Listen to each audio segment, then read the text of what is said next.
Hi friends. I bet you can relate to one of the worst parts of dating in today's world. I'm Larissa, the mindful dating coach, and I've got some experience back stories for you today.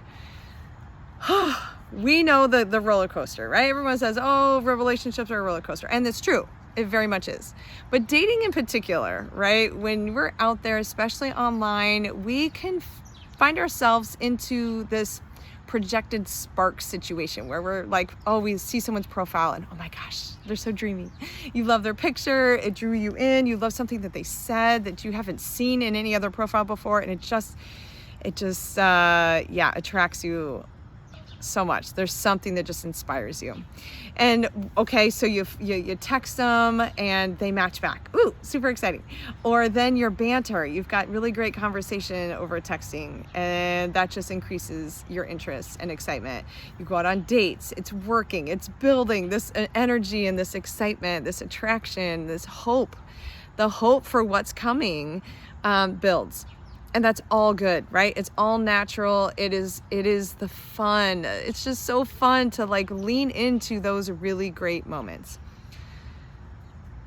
And then sometimes it ends, right? Whether it was your call or their call, or it just happened to fade out, or your lives got busy and it took you in different directions. Whatever the reason is, it tends to end in dating. And blame game aside, both parties, right, are going to have a moment where you reflect on how great it felt, how wonderful it was to feel those sparks and to feel like, okay, like this could be my person. This feels amazing. They see me. They make me feel attractive and funny. That was a big thing for me, right? Like, in my previous marriage, like I had to shut my silly part down, my parts that tried to, not try to be funny, but just enjoyed humor.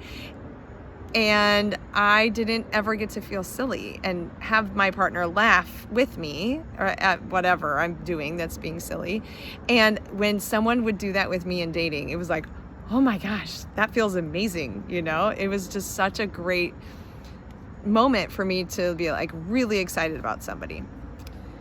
And every time when that ended, I really struggled to think that I'm going to find that connection again. You kind of hit that like, wow, we really connected spiritually, physically, we were super attracted to each other. Emotionally, I loved where their heart was at.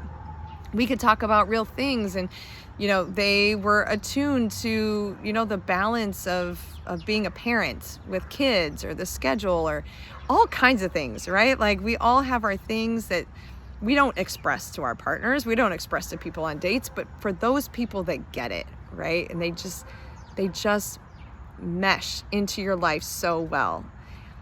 And when that ends, it's like the worst, right? Like, you kind of lose hope for a little bit, where you're thinking, I'm not going to find anybody else. That was the best spark. That was the best match I've met yet. And you might end up spiraling into a place of hopelessness, where you just think you should give up, where you think you should just start thinking about redirecting your energy to being alone, just bringing up the walls, closing it off, so you don't have to do this again.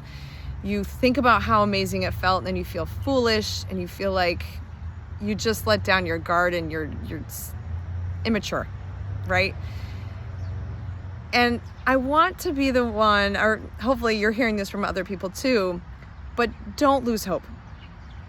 It's amazing how many times, and I've been there, like that was a lot of the beginning stages of my dating, was that, oh my gosh, I'm not going to find anybody, or, oh, I can't find that spark again, and what am I doing? That was, you kind of spiral. It's so funny. I have so many like memories of those things I told myself, right? That like, I should just stop, or, maybe now I should just try and be casual because I won't ever meet anybody like that. But the thing that happens, and I'm sure so many of you can attest to this, and if you can't, put it in the comments below, that it happens again. It's like, yeah, you have to hit that point, you have to kind of let it go, but then sure enough, like, I don't know, maybe a couple months later, you'll meet somebody in person or on the app, and you're like, oh, this feels really good again. That spark is back. And it rejuvenates that whole experience and kind of discredits the inner voice in you that says that you'll never find it again.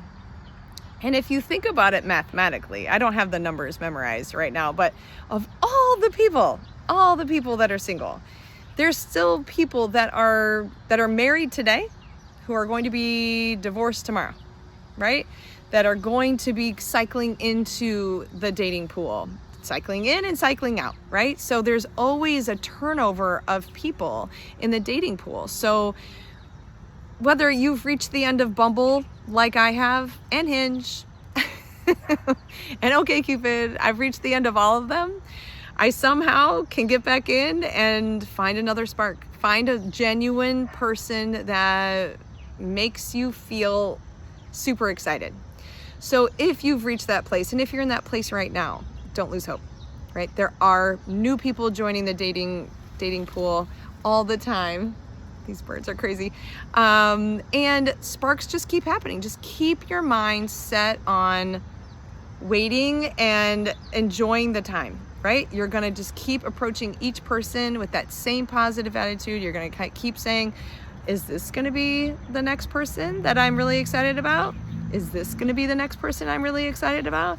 And trust that it's coming. Don't get to that despair place where it's never gonna happen again. That's only the best one.